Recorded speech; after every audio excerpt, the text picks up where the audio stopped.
والسماء ذات الرجع والأرض ذات الصدع إنه لقول فصل وما هو بالهزل. Ninaapa kwa mbingu ama kwa mawingu yenye kuleta mvua, wal ardi dhati sadri, na ardhi yenye kuotesha mimea. Innahu laqawlun fasl, hakika ya hii Qur'ani ni kauli yenye kupambanua haki na batili. Wama huwa bil hasr waliyashqa yanzaa. Nafasi ya hii Qur'ani kwamba sio kitabu cha mchezo, kitabu chenye heshima ya hali ya juu sana. Wala uqsimu bima tubsiruna wa ma la tubsirun. Allah ameapa kwa mnavyoviona na kwa msivyoviona. Innahu laqawlu rasulin karim wama huwa biqawli sha'irin qalilan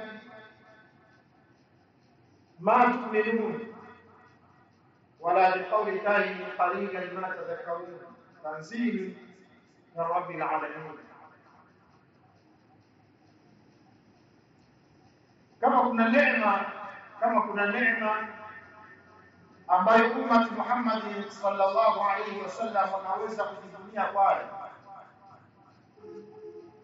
basi ni Qur'an. Kule kuwepo umma wa mwisho halafu ukaletewa Qur'an ambayo la yatihi batil min bayni yadayhi wa la min khalfihi, tanzilu min hakimin hamid. Hakuna batili inayoweza kutokea mwanzo wake au nyuma yake, yani nyuma yake wala mbele yake. Hiki kitabu ambacho kimeteremka kutoka kwa hakimin hamid,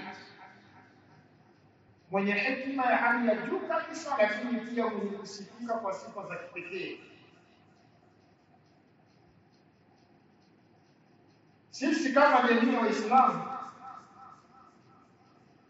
tulibaki tukijiuliza kwamba hii innahu laqawlun fasl, hakika ya hii Qur'ani ni kauli yenye kupambanua,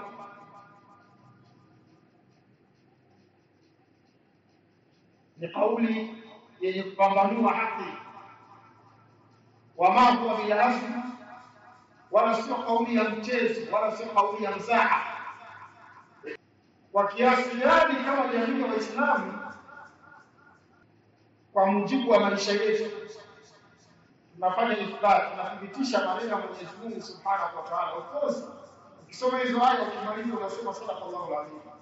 Hakika Mwenyezi Mungu anasema kweli kwamba hii Qur'ani inapambanua haki, lakini hii Qur'ani pia sio kitabu cha mzaha.